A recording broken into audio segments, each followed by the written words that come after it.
I'm going to introduce our featured founder for today. Joshua Litwack is a financial technology executive and serial entrepreneur. He started his career in analytics at Bloomberg and later was promoted to launch the portfolio and risk analytics business for Bloomberg in San Francisco.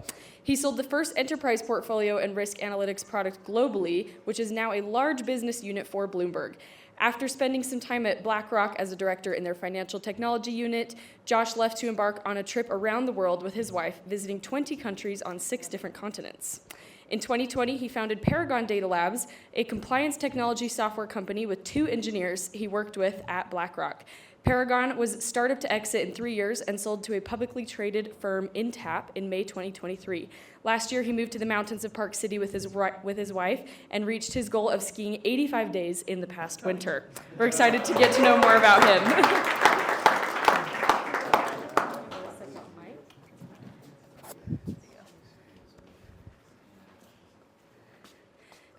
Thanks, Ryan. Okay, thanks so much for joining us here today, Josh. We're excited to learn more about you and your background and just the things that you've accomplished. It's a fun list here.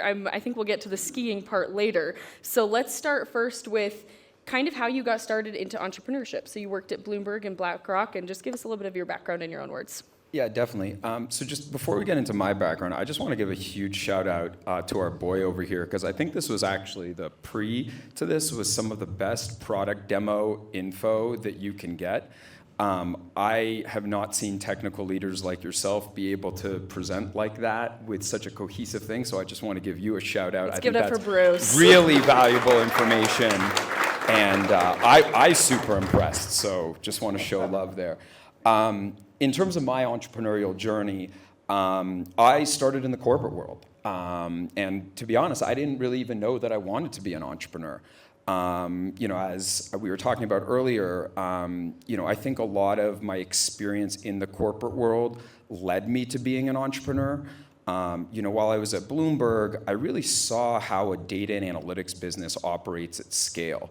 And as someone that launched new business units and saw ultimately, these big companies are just figuring it out too, right? And so I was like, you know what? Maybe I'm a guy that's just going to figure it out and do that for myself. And that's really what the entrepreneurial spirit is about, right? It's taking something where you have absolutely no resources and figuring out how you will that into existence and make that something. And so for me, in seeing how Bloomberg really was able to commercialize so many business units with this core competency of data, and then moving over to BlackRock and seeing how that technology is used at scale to manage $10 trillion, you start to realize that the common theme to all these businesses is just data and analytics, right? And so then the question is, well, how do you make that data and analytics useful? And that's what I think some of the best businesses are built off of.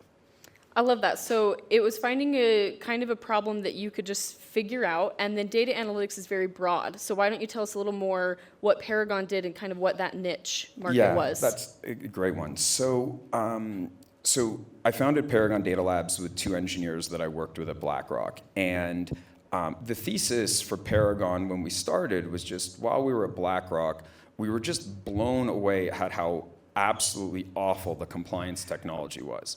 And we were just like, okay, this is like the most innovative firm in the world. We manage more money than most global economies. Yet if I want to pre-clear a trade, it's like Middle East peace negotiations. And you're like, this is ridiculous, right? There's got to be a better way to do this.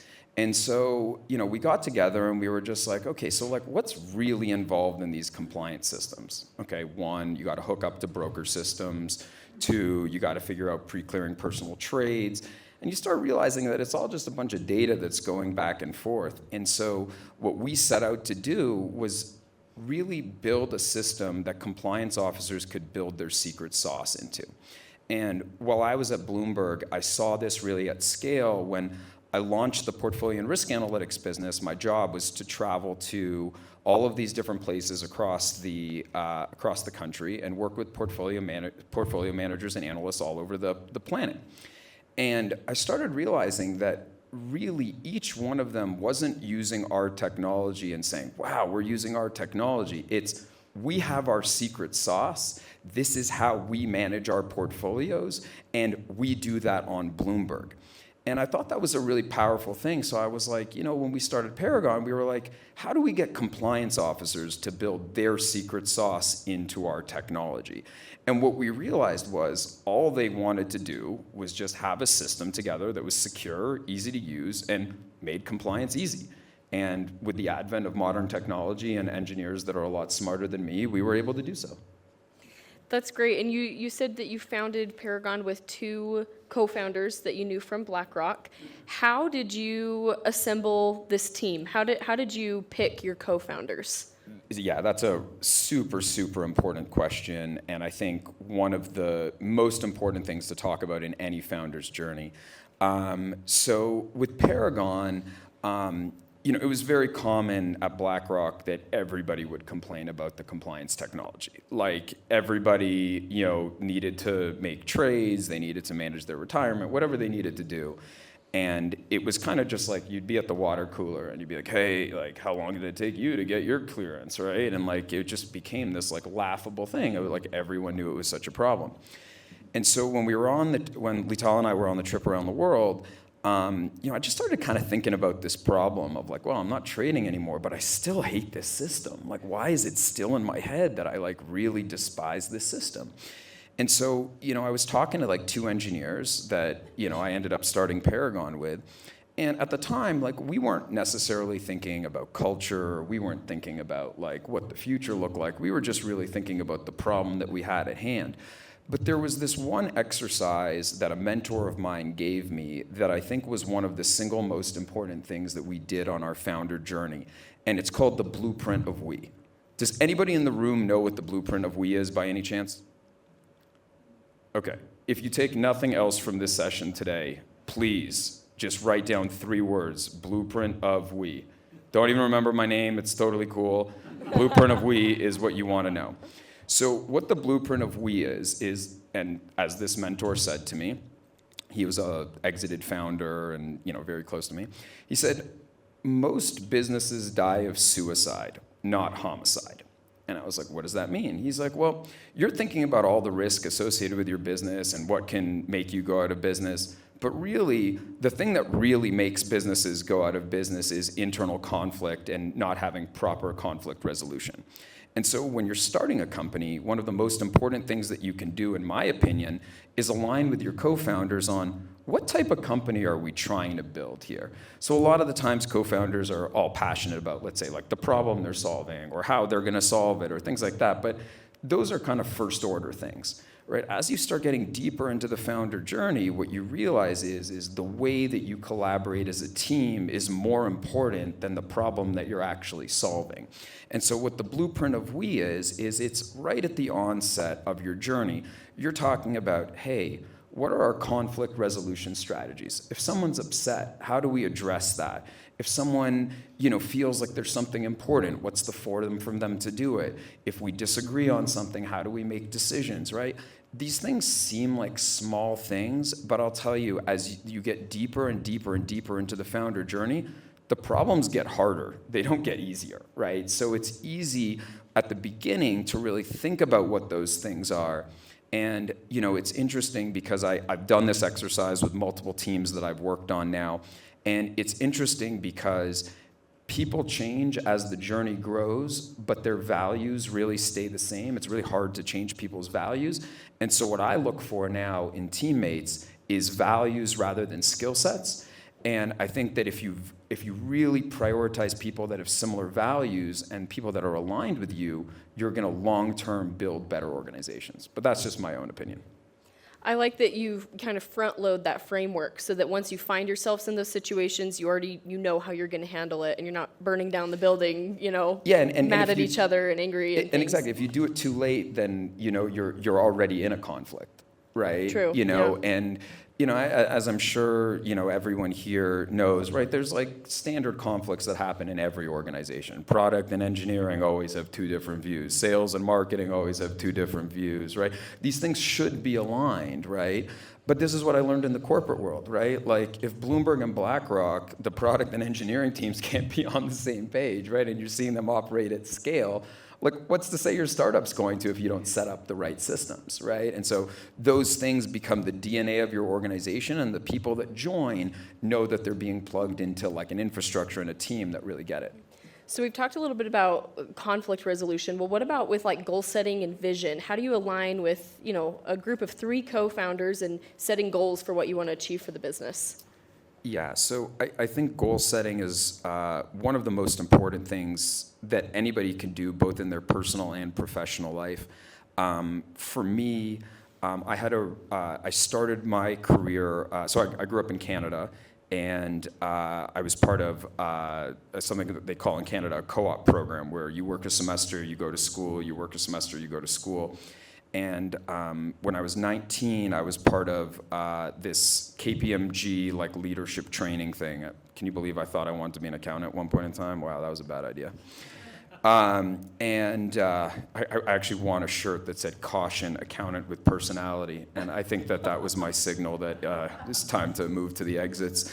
But I still do love the basis of accounting. Weird, but I still love it. And at KPMG, they brought in one of the top leaders, the youngest guy to make partner. And he gets into the room, and he gets all of us to stand up, and he said, and I'll never forget this training for the rest of my life. He gets everyone to stand up. And he's like, okay, sit down if you don't have goals. And, it's the top, business students in Canada, like everybody has goals, everyone's still standing. And then he's like, okay, sit down if you don't have goals past getting your chartered accountant designation. So like half the room sits down. He's like, okay, sit down if you don't have a plan on how you're going to get past that. Another half the room sits down. And then he's like, okay, sit down if you don't have a written down plan of how you're going to get there. And another half of the room sits down. So there's 4 people standing at the end of this whole thing. And the guy goes and he says to us, he's like, okay, so what did we learn from this exercise? And everybody's like, okay, we're going to write our goals down, blah, blah, blah, blah, blah. And he looks around, he looks at everybody, and he's like, that's not the lesson here. The lesson I think to tell all of you guys is get to know these 4 guys standing, because they know what it takes to be successful. And I'll tell you, I remember every single person that was in that room. I know what's happening with the 3 other people that were standing. I have no idea what happened to the other 35 people.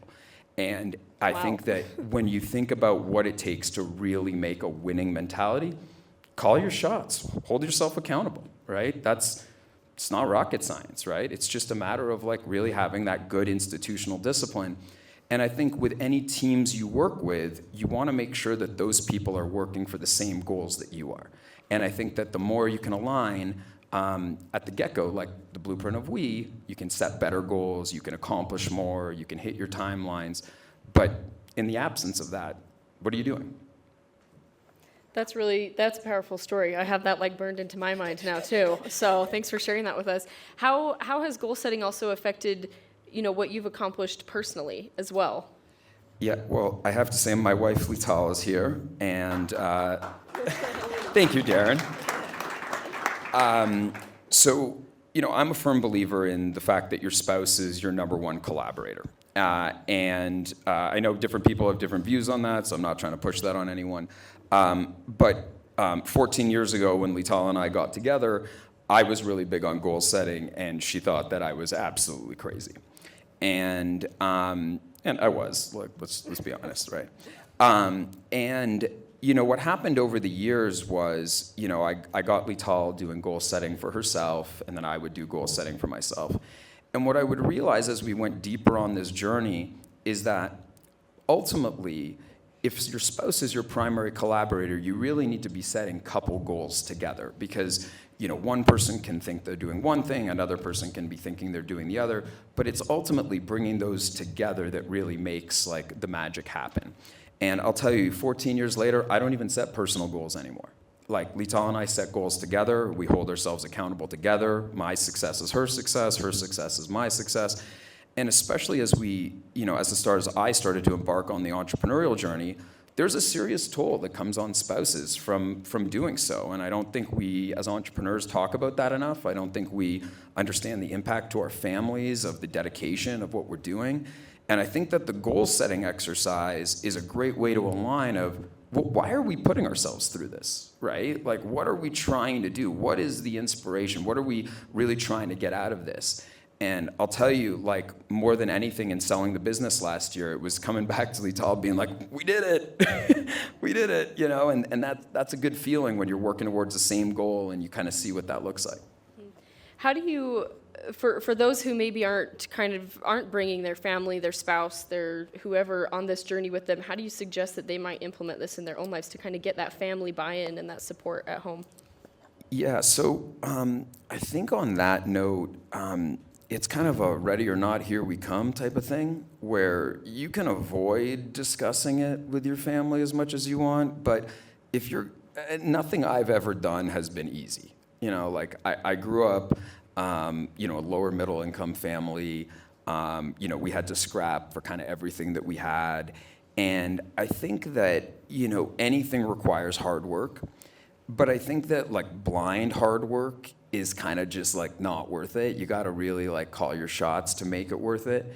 And I would say that like for anyone that's not talking to their spouse about these things, the first step is just like, hey, why are we doing this? Right? Like, I'm staying at the office late, I'm grinding, why is that, right? Like, what's the motivation? What are we trying to get out of it? And so, for me in particular, while I was at BlackRock, I was working really hard, I was putting a lot of hours in, and, we saw that, like, we had all of these different goals, and one of the big goals that we had as a couple was to go on safari. And to go on safari, as you start getting into the detail, you start realizing, okay, well, got to take 3 weeks off of work, and in the corporate world, how are you actually going to take 3 weeks off, and blah, blah, blah. And then a 3-week safari trip turns into a 12-month trip around the world pretty quickly, right? And so, we kept pushing off that goal of going on safari year over year. And so as we started hitting our financial goals and we started doing well and kind of achieving more than we thought was possible, we kind of looked at each other and we're just like, so should we just like quit our jobs and do a trip around the world? And although it seems like a crazy thing to say, it's not that crazy when you see it on your goals year over year over year, and you realize you're working for something, but you're not doing that thing that you said that you're working for. So I try to be really intentional in my personal life as I am in my professional life. And like, to be honest, in the bio that we talked about of all of the things that you're saying, what I'm most proud of is I got 85 ski days last year. I mean, like, yeah, selling the business, all the stuff we've done, it's great. I'm proud of it. Don't get me wrong. But like, we set the goal when we moved to Utah, we're going to get 85 ski days. And like, we did it. And you checked off each day, and that's awesome. And well, actually, it's actually even more than that. I'm a really metrics-driven person. Mm-hmm. Setting goals is one thing, but then having the right metrics that define your success is another really important thing. So when it came to the 85 ski days, this is going to sound super nerdy, but I'm going to say it anyway.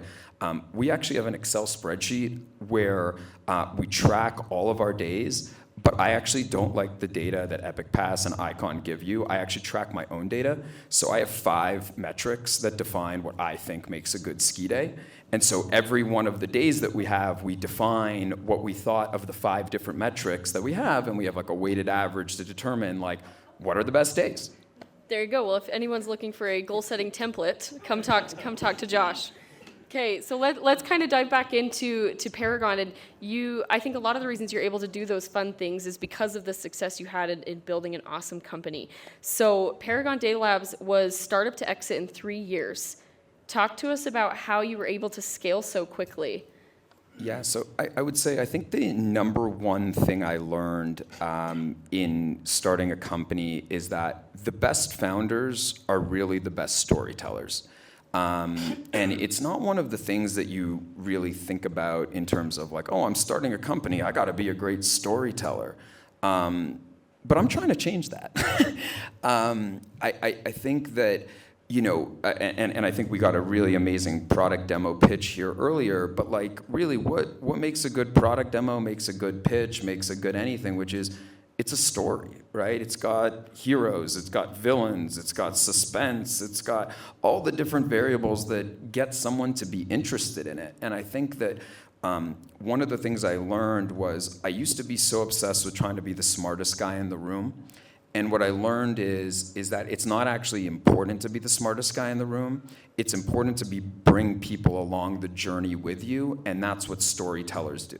Storytellers have the ability to say something that doesn't exist and will that into existence. And that's ultimately what you do as an entrepreneur. And I think that was, it really goes into every part of your business. And I say that there's 3 different narratives that every founder needs to have at any given time, and they've got to be locked in and ready to go in your sleep, right? And anyone that's ever worked with me, like the joke is like, Josh is always selling, right? Like you just got to know, demo's got to be ready, I'm selling in my sleep, right? That's how I roll. So there's 3 narratives that you got to be thinking about. Number 1 is, what are you telling your customers, right? What is the value that you're telling your customers? Number 2 is, what are you telling your investors, right? And number 3 is, what are you telling your employees? And the reality is each of those narratives is rooted in the same facts, but it's a different style and it's a different way of presenting. And it's super important to be able to understand those things, because the whole idea of a story is different people see things in different ways. They are attracted to different types of people. They see different things in themselves and whatnot. And so the sooner that you can really lock in those 3 narratives and really have that as part of who you are, that's what really allows you to grow a company, because you got to bring people along with you. How do you recommend that entrepreneurs and startup founders apply those stories in a day-to-day practice? Yeah. So one thing that I was going to say to that is, so I have some notes that I wanted to draw on here. Go for it. I'm big on notes. So I think that the first thing is what does it take to be a successful entrepreneur, and then how do you put that in? So I think there's 3 qualities that are super important.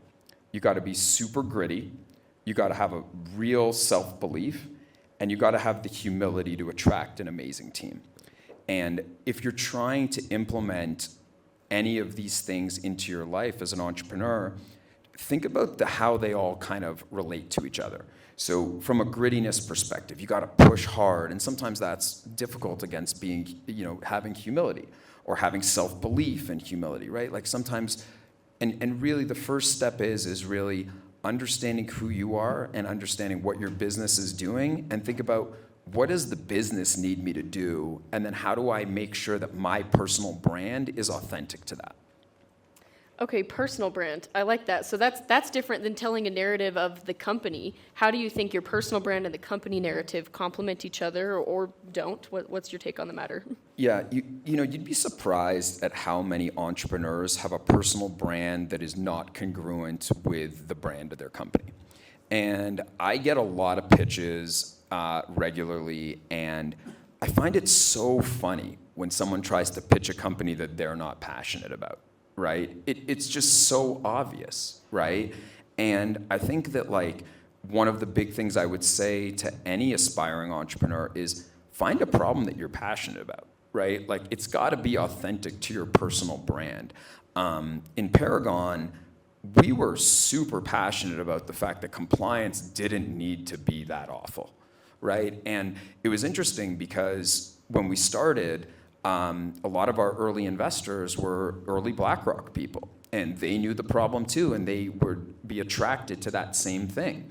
And I think that, especially when you think about fundraising, which is, obviously a part of the founder journey, you got to recognize that every investor is looking for something other than just returns when they invest in you, right? They're looking for some other X factor. And your personal brand is one of those things that investors are going to be attracted to, customers are going to be attracted to, employees are going to be attracted to. So really spend that time thinking about, hey, how's this business authentic to me? How do I then communicate that? And then what are all these other people that I'm talking about thinking about, and how do we help them come on this journey with us? You're hitting on some really interesting points there, right? So Seth Robinson, who works with RevRoad, he has a whole webinar presentation on telling an investor story. And we've in the marketing department, we've been coaching our founders that they need to step up the game with personal branding as well, because they are helping tell the narrative of the company and stuff. So I just love what you're saying, and I've seen that in real life practice here recently. So Let me just jump in on that with one extra thing. So personal brand comes in a lot of different shapes and sizes. And I think one of the things I loved most in our prep call for this is I was saying, look, what should I wear? And you're like, whatever's authentic to you. And so I love that. I love that because when you meet someone new for the first time, you are giving a lot of different impressions to them that you might not be aware of. So for example, I'm wearing Fish socks. Fish is my favorite band. Most people have absolutely no idea what this is, but for people that do know what it is, I've had people come up to me after sessions being like, oh dude, how many shows have you been to? I'd be like, oh, I've been to 90. And they're like, really? You? Like, really? You're so professional. I'm like, what? Does that mean I like disqualifies me yeah, from like, you know, liking it's like, no, that's like who I am, right? The other thing I think that's really important that doesn't get enough attention about personal brand is your Zoom background. It really frustrates me at my core, and I know it shouldn't, but I just really want to share this. Choose a Zoom background, right, that's reflective of who you are. If you are working from home, if you're doing demos, if you're doing anything, put something in your background that represents you. Don't blur your background. Don't do something like, we live in a remote work world where we're trying to get to know each other. Like, you need to be authentic, right? So, you know, one of the big things I did in Paragon was I had, I love pictures. I'm a huge picture guy. And when we got back from the trip around the world, we took like the best pictures from the trip around the world and we put them on canvases, and I made my home office like, you know, the theme of the mountains. Before we moved to the mountains, we dreamed of moving to the mountains. And every time I used to get on a Zoom call with new people, the first thing they would say to me is, whoa, where's that picture from? Who took that? I'd be like, oh, cool, I took that on the trip around the world. That's actually Aorki Mount Cook. I took a helicopter and hiked the glacier. And people are like, what? You know, and, you know, people in sales always think like, how do you spark a conversation? You spark a conversation by being an interesting person and showing someone that you're interesting. Your Zoom background is an opportunity to give people a lens into where you live, where you're working, what you do. Take that opportunity. It's free. It's a very simple thing that could make a big difference in connecting with people. Yeah, and interesting. And it's so funny because, like, you know, you know, selling compliance officers of financial services firms gets a little dry sometimes. It's really nice to be able to have a conversation about something you love with someone that might be a friend of yours. You just don't know.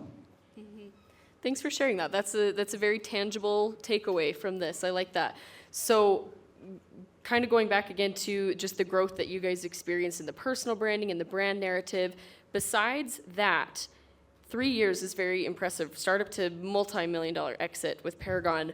What is the secret sauce that I'm sure people want to know? Yeah, the secret sauce is, well, I mean, depending on what type of business you're running, I just want to obviously caveat this, that I'm a technologist, I'm a financial technologist, I'm very interested in boring, nerdy problems that most people don't care about, just so we're so clear. But through my lens and my bias, I think the most important thing that contributes to making an amazing company is building technology that people actually need.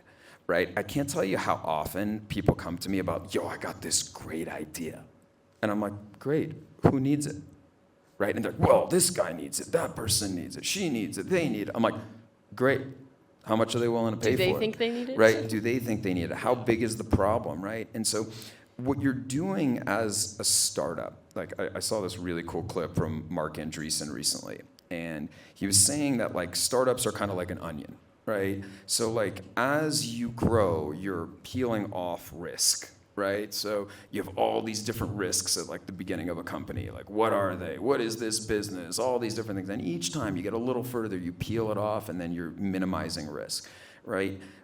What really makes a good business in the early days and where most value is created is the 0 to 1 phase, is finding a problem that people are really frustrated about and are willing to actually take action and figure out who your evangelists are.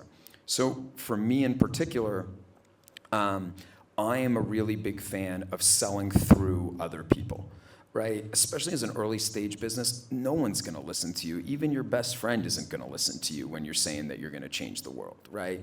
And so the key is find out who the people are that your customer respects, right? And if the people that your customer respects are talking about you and think that what you're doing is good, then you're gonna be able to sell. It's just that easy.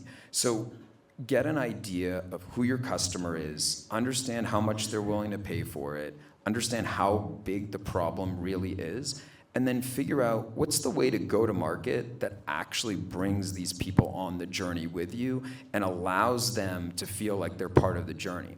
I also think that when you're building technology, involve those people. Like, don't go into a room for 6 months, build tech in a vacuum and be like, hey, look at me, I built this tech. Keep validating your assumptions. Keep getting in front of your customers. And what happens is a lot of entrepreneurs are worried about someone saying, no, you're wrong, okay? The thing is when someone tells you, no, you're wrong, that's actually the biggest gift anybody can give you. Don't waste your time. Now, some people are gonna tell you you're wrong that you're not actually wrong, so you have to know and be able to differentiate that, obviously. But I think one thing that's really important is when you're building tech, don't build it in a vacuum. Make sure that you're validating your assumptions, make sure that you're actually meeting the needs that your market has, and be flexible, right? Like, you know, one story that I'll never forget from Paragon, I partnered with 2 engineers, right? And one of the things that I learned in being partnered with engineers is that engineers see everything as an engineering problem, but sales is not an engineering problem, right? And so the level of effort you put into a feature is not commensurate with how much money you're gonna make off of it, right? In fact, it's actually usually quite the opposite. Sometimes like the best features are actually super easy. And I'll tell you a story that I think was really impactful and was like a game changer for us at Paragon. So we did all this complex data analytics. We had this amazing matching. We did all this great stuff, right? Save you guys the detail. And we were going to compliance officers and we're like, look how great this software is. We know your need, we know this stuff, and this is amazing. And so I just started noticing that in demos, people just like were like, okay, great, I know I need to get a handle on my data, but they didn't understand the why. So I went to my CTO at the time, and I was like, dude, we gotta do better data visualizations. We gotta like figure out something here. And I was like, what if we showed this information on a timeline? And he was like, what do you mean? I was like, well, we have all this trade information, we have all this data. Let's just help someone visually see their information on a timeline. And he was like, dude, that takes like 1 minute to go into the business intelligence software and click a button. I'll do that for you. And so he actually delivered that feature for me on my birthday, and it was like, you know, it's known as Josh's birthday gift, right? Everyone on the team was like, Josh, this is a total waste of time. You have no idea what you're talking about. None of the data says to do any of this. And so the next day, or actually probably the same day, knowing me, I was probably demoing on my birthday, and I started showing it to like potential customers. And that timeline feature is what got us our first client. We were talking to people, we were giving them all this stuff, and they looked at me and they're like, wow, this is why I need to have my data together so that I can see the chronological history. And I was like, thinking in my head, I'm like, yeah, if you have it on a stack, you could also see it. But sure, if this data visualization helps you see your business differently, then that's exactly what this is. And then compliance timeline became what we were known for. It was a zero effort add-on to our platform that really allowed people to see themselves in the car that we were building. And I think that, you know, there's that really cliche Henry Ford quote that says, you know, if I asked my customers what they wanted, they would have said a faster horse. And I think that, like, I try to think about that every single day as like, you know, what is the car in a world of everybody asking for a faster horse?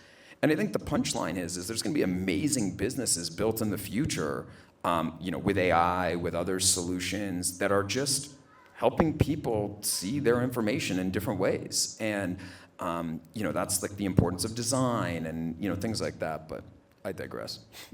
That was a fabulous answer. I can tell that you're a big promoter of the lean startup principles, and wherever Jared Rohotinsky is, he's cheering for you in silence.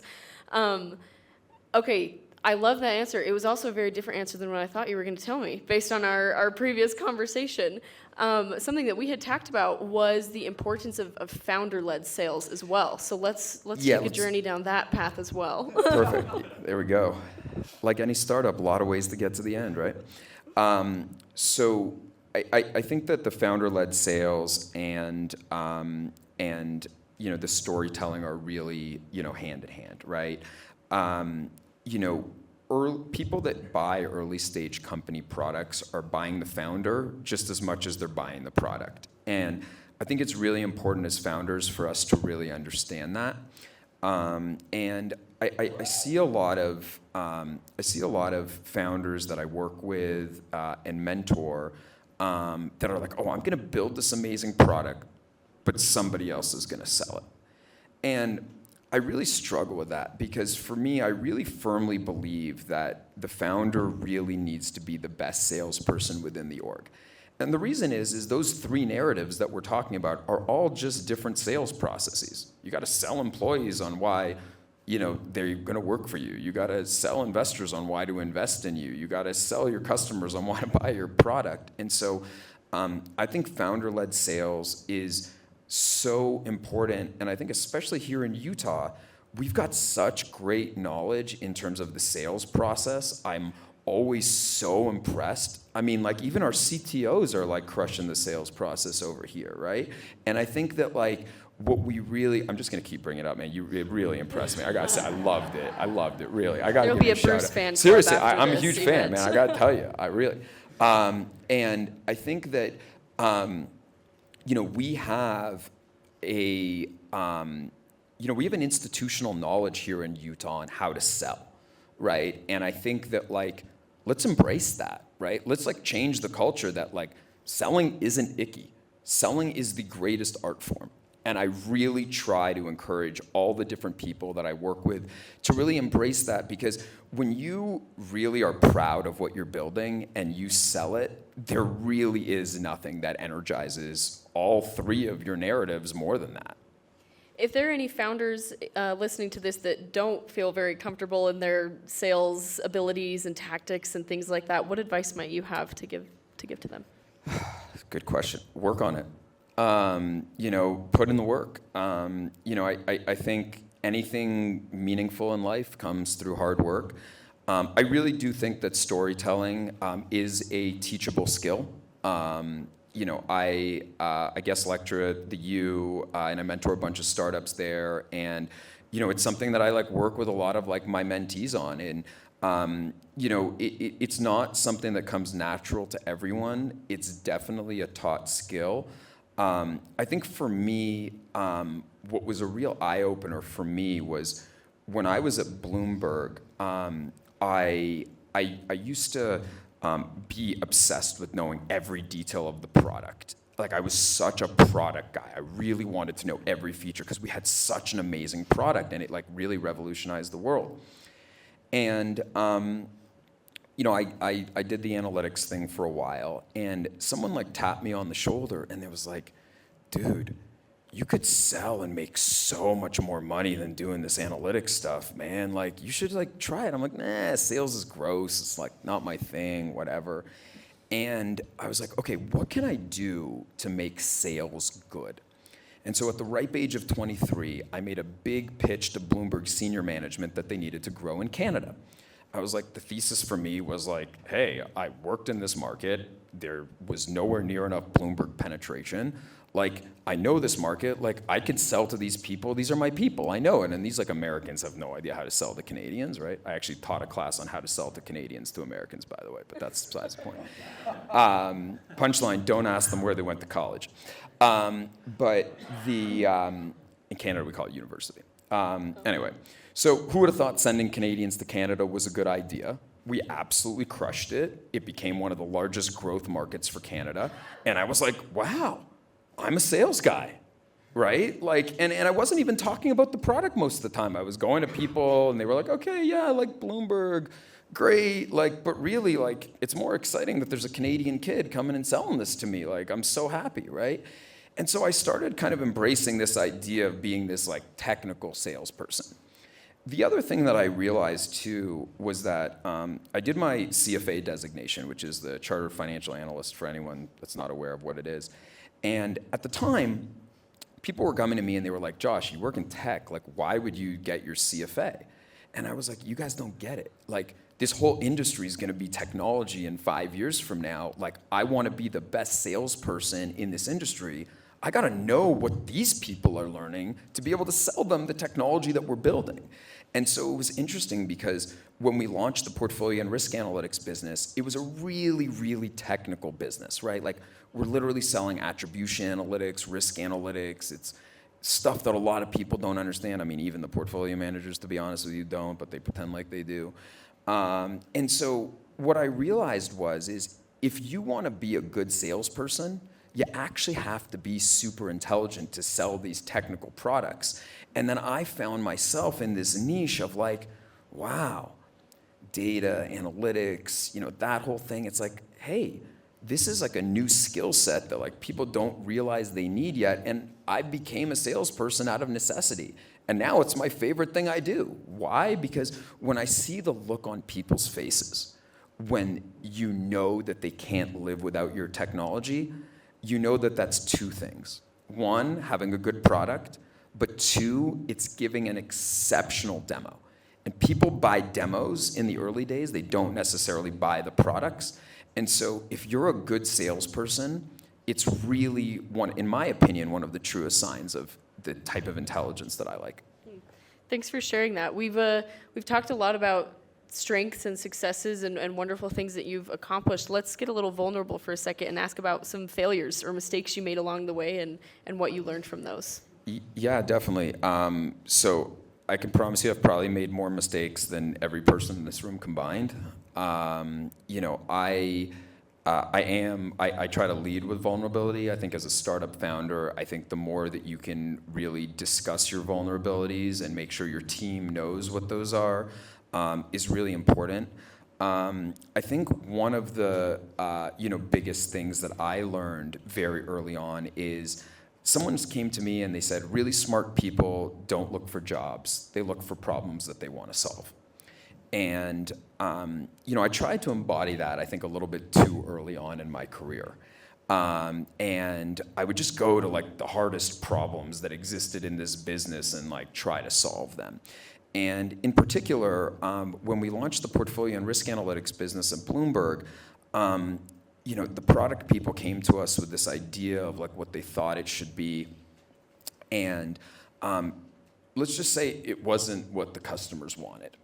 And the product could have been a complete failure, right? And we started looking at it, we're like, okay, what is this? So I started going to some of the relationships, like in the failure of like what we were thinking about. I started going to some of my relationships and I'm like, guys, like, forget about what I was just trying to sell you.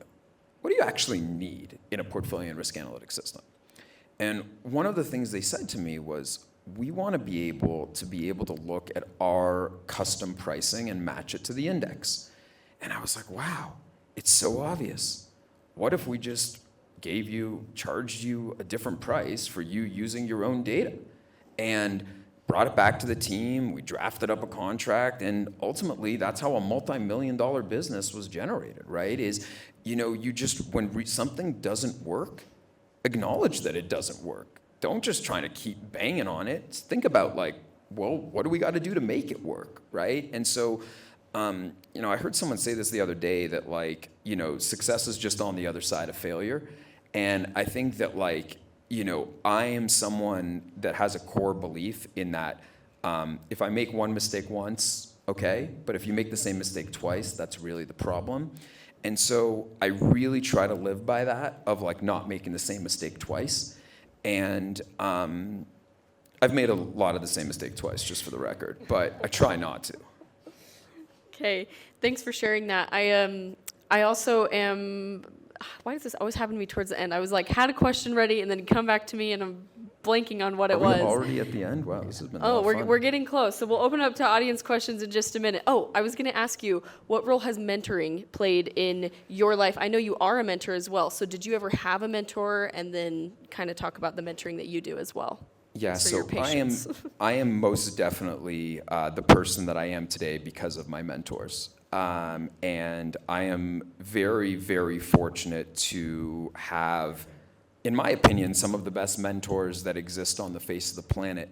One of the things that's been really exciting about the mentor and mentee relationship for me is I've watched a lot of my mentors grow too, which is really exciting. One of my personal mentors is now, borderline like a world, leader. And it's really fun to be able to watch people grow.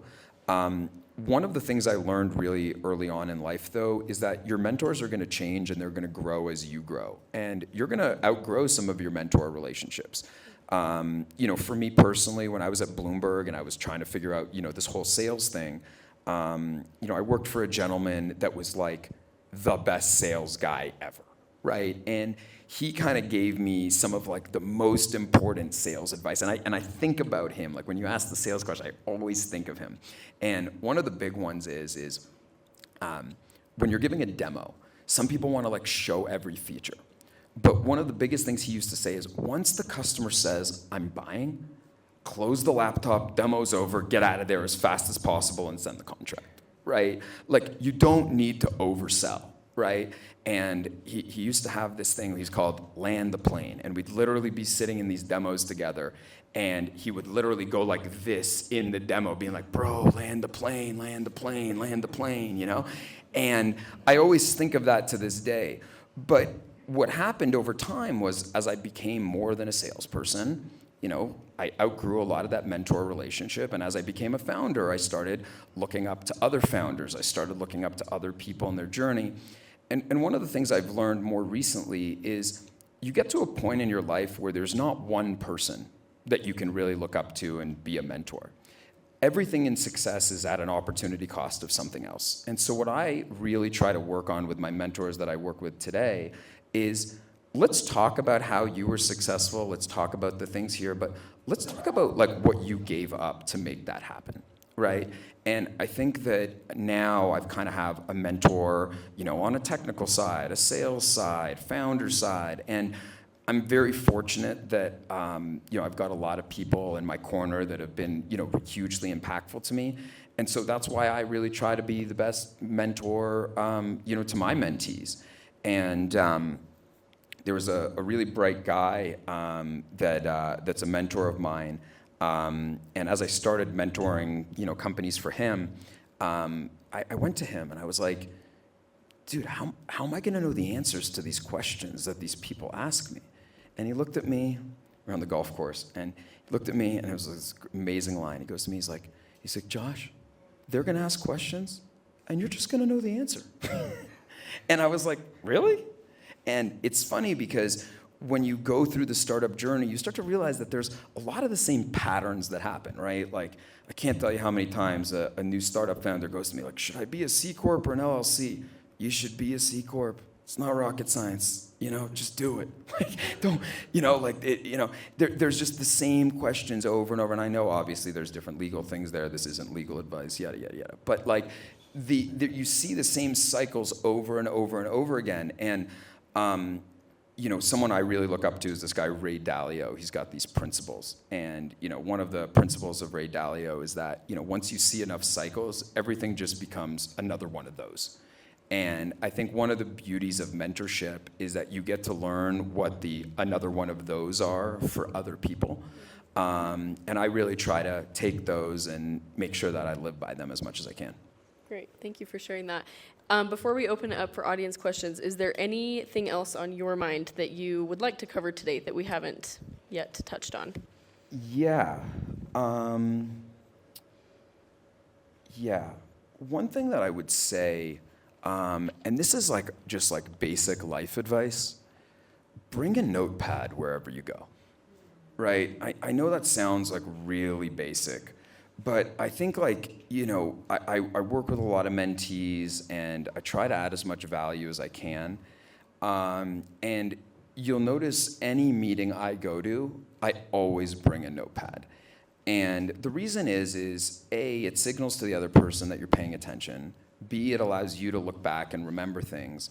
And C, you retain information differently too. So I just think in this world of like using tech and everything, and I'm a tech-enabled guy, I bring a notepad everywhere I go.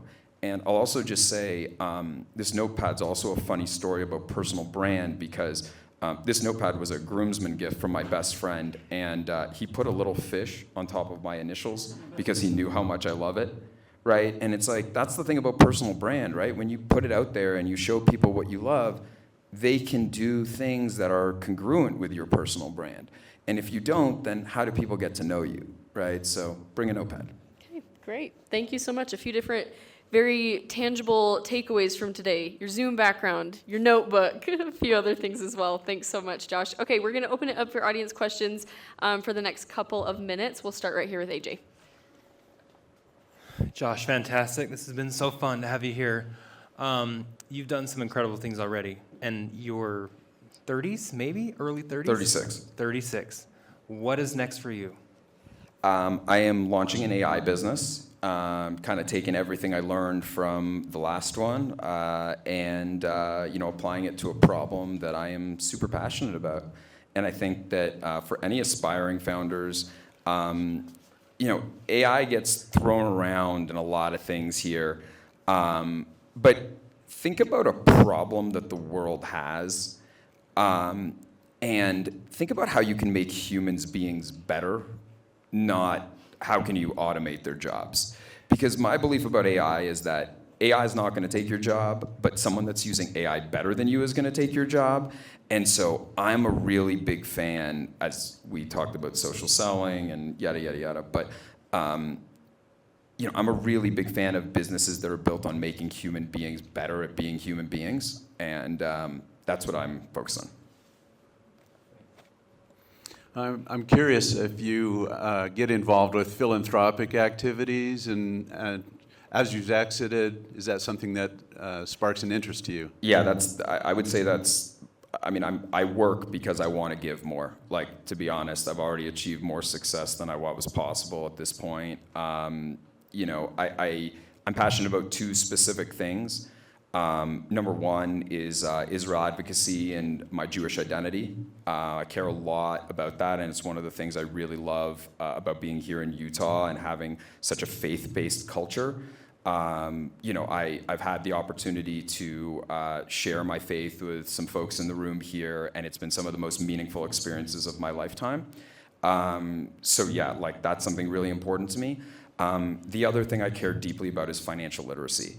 I think that many people make bad financial decisions at an early stage in their life that cripples them for the rest of their life. And my goal is that we live in a world where people can understand when they're making financial decisions. And again, punchline, I think AI can help people do that. But I think that financial literacy is a problem that, frankly, our generation is going to deal with around retirement. I did a lot of research on financial literacy all over the planet when we did our trip around the world, and punchline, America is the best country in the world.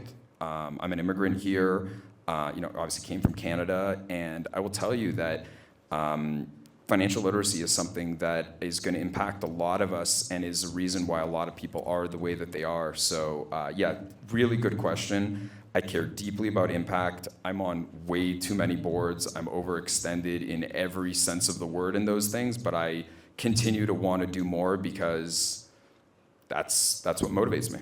Well, that's an indication of where your heart lies. Yeah, and I think the other thing I'll say to that is I'm a big community guy. So for me, I've got like three things that I really care a lot about. Care a lot about the entrepreneur community, which I just want to give a shout out to Rev Road and Darren in particular. You guys do an amazing job at building the community here, and I feel so grateful to just be a part of this and share this with you guys. And if you took one thing from the session today, I'm happy. As you were saying, set the bar real low, outperform. That's my style too, bro. So I really care deeply about the entrepreneur community. I'm very deeply involved in the Jewish community as well, and I'm also very deeply involved in the music community. I've got a whole other community around music, and I think I said earlier, I've been to 90 of my favorite bands' show, so I like them a lot. And when you go do anything 90 times, you make a lot of friends doing it, and I've kind of become this figurehead, if you will, in the community, which I never thought was really possible, but it gives me so much fulfillment, I can't even begin to tell you. I was really intrigued with your comments about hiring for values or looking at values. What are 3 or 4 values that you think are critical or that you look for, and maybe 2 or 3 that you think you kind of stay away from? Love these people are really listening here, eh? That's great. I have my notebook. I like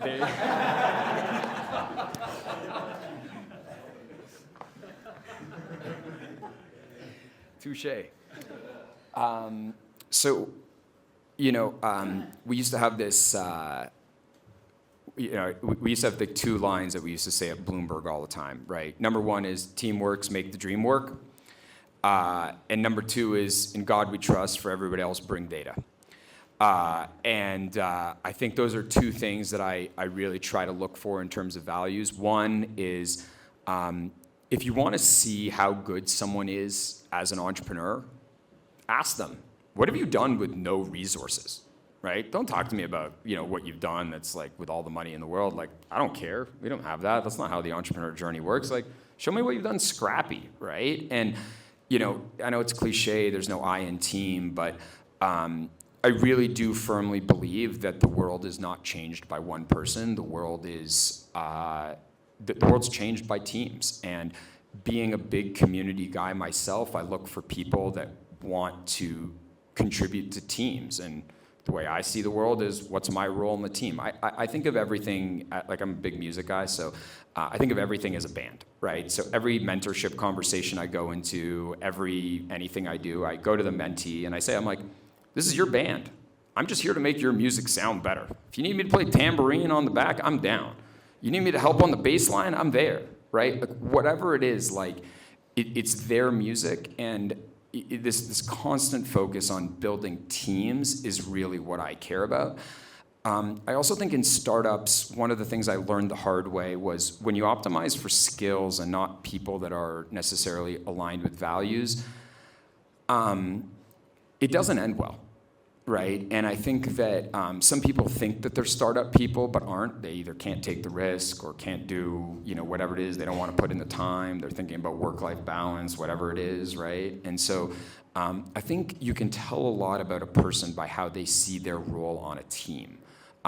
So values, community, team, that's one thing. In terms of like what to avoid, the other side of teamwork, narcissism. I've been on incredible teams that have been completely destroyed by narcissistic leaders, and you don't win championships with narcissism, right? And one of my close friends, this guy Tony Lewis. I don't know if anyone knows him. He was the founder of Omni, huge Utah tech company, sold to J.P. Morgan last year. I love the guy to death. And one of the things that he talks about, like looking for in hiring, is cognitive athletes, right? Like, you got to come to work every day and want to win. If you're not trying to win, just go home. Like, just go home. Why? Like, And I think that in being a startup founder, you could say, Josh, you're super intense, man. Like, this isn't, my vibe. Great. Don't work in my org, right? Like, that's not, if you're not in it to win it, if you don't want to be part of a team, it's better you find that out early on than letting someone tell you that they are a startup person when they're not. Behind you first. Thank you for the very informative session, Josh. I wanted to kind of touch upon something that you told about building and launching business units as an entrepreneur at large Fortune 5 or Fortune 500 organizations to pivoting to launching business units at a scrappy little startup. How did you make that shift when the enterprise that's actually buying from you is curious about, okay, your software is the greatest in the world, but you've got 6 months of runway. I don't want to deal with that risk. And the second part to the question is, I've kind of been on a similar journey where I've launched business units for large organizations, and the advice from my mentors doesn't necessarily apply when I've got 6 months of runway versus $4 billion budget behind me. Yeah. So, first off, amen, brother. I get it. Like, so, yeah. I mean, this is exactly what I was talking about in terms of growing out of certain mentors. That's something, frankly, I learned the hard way. I had people in my corner that were, executives of large companies and super brilliant people. But the way that you operate a big company versus the way you operate a small one is very, very different. And I think that surrounding yourselves with people that have gone through it and understand it. And so I'll tell you, I'm part of this. I love how this concept of community just keeps coming up. Didn't even prepare for this. But so one of the other communities that I'm a part of is there's this post-exit founder network. And it's kind of like this society that someone created of just like, if you've sold a business, you fill out this application, and we all just kind of like share information and whatnot. And the post-exit founder network has been one of the most valuable resources to me in kind of processing my exit and kind of processing kind of what happened. And a lot of that is, when you make that fundamental shift of like going from that like stable benefits job and dude, I still think about Bloomberg's healthcare plan, man. That thing was freaking great, you want a stable job, go to Bloomberg, man. It's a great place. And I grew within that system. But I think that when you take that step to being an entrepreneur, you really need to surround yourself with other entrepreneurs. And not just successful ones. I actually think talking to unsuccessful entrepreneurs is some of the most valuable things that you can do.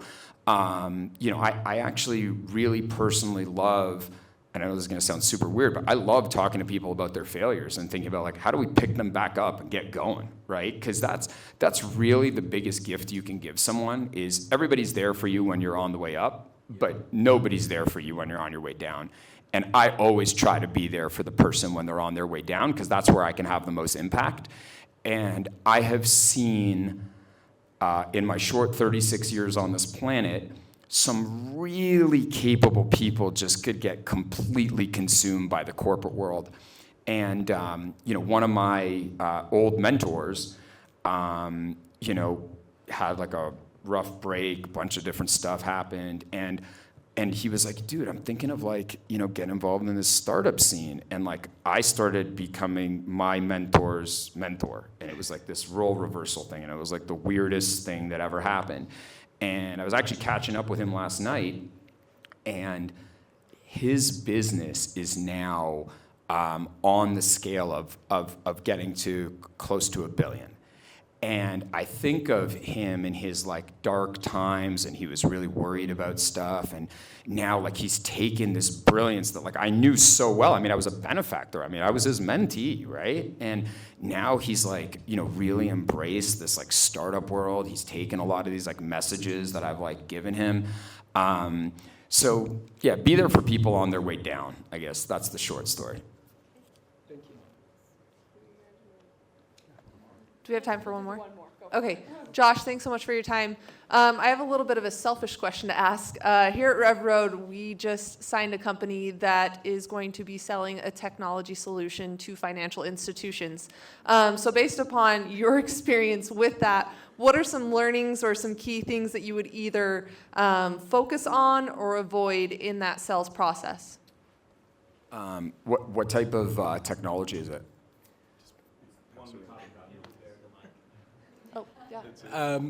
Partially compliance tools for digital asset management, and then the full network infrastructure to issue and track those digital Seth, assets. this is the one we were talking about, eh, bro?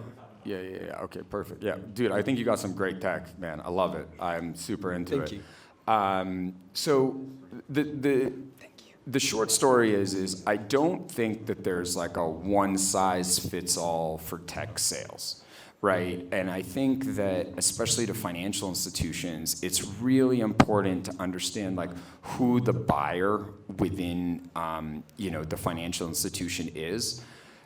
Number one thing I would say is in large financial institutions, just think of it as a maze, right? And it's set up to be a maze. It's set up to make it as complicated as humanly possible for you to sell into that org, right? It's like the exact opposite of like Amazon, where like their goal is that your managers have to say yes to whatever you bring. That's how like AWS was built. But like financial services organizations, the default answer is no. So what I am really big believer in is LinkedIn Sales Navigator. And I don't know how much you use LinkedIn Sales Navigator, but I am a sleuth on Sales Navigator, dude. Like, it is amazing what people put on the internet that you can help sell, like, really. So, it's like any sales process, right? Run a tight process, right?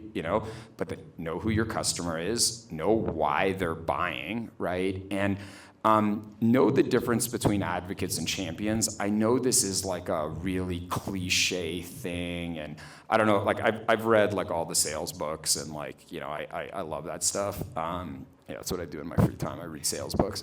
But I think that, whoever said woo to sales books, you impressed me. I love it. Jason, my man, I love it. Can you tell I was a CRO? But really, like in financial institutions, I think it's more important than anything, because there are people that are going to champion your product and drive it through that maze for you. And there are people that are like, hey, cool product, thanks.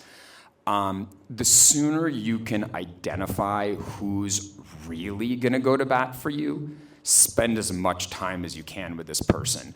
Go meet them in person, talk to their kids, go take them to a game, like whatever it is, build a relationship, because that is how you get through the large financial organizations. They're set up to say no to you. And especially with anything to do with blockchain, like they're even more set up to say no to you. Getting better now. They love us. What are you talking about? Okay, there we have it. Thanks so much. We have one final question that we like to ask all our guests. I get the feeling we might know the answer to this already, but what is something fun that your success has allowed you to do? That's a great question. Spend more time with my wife. Honestly, I think, I give a shout out to Lital. Different people, one of my closest friends is a neurologist, and we sit around and debate the meaning of life pretty regularly. It's really fun to do that with someone that has that like deep knowledge base of neurology. And he says something I think is really interesting. He's like, there's two types of people in the world. There's people that like tools, and there's people that like jewels. And I am someone that, like, regardless of what I do and like the success that I have, I just don't care for jewels. I mean, on the trip around the world, I stopped wearing my platinum wedding ring, and I literally have a silicone wedding ring that is $5 because I lost so many wedding rings on the trip around the world, and I don't even really like it. And I wear a watch because I'm a big golfer, and this tracks my yardage. So, like, I'm very much a tools, not a jewels person. So with my success, what I try to do is double down on the tools. So, like, get good technology, right? Like, if your computer isn't working and you're trying to do something good, just buy a new computer. Like, it's more important than whatever else you're doing. Get good tools to make yourself better and double down on yourself. And that's my philosophy. Great. Thank you so much for sharing that with us, and thank you all for joining us and all the wisdom that you've imparted. If you have a question that didn't get answered, corner him before he gets his lunch and try to get an answer to your question. But we have a little swag bag here to thank you for your time, and then we will turn it back over to Christine to wrap us up. So thank you.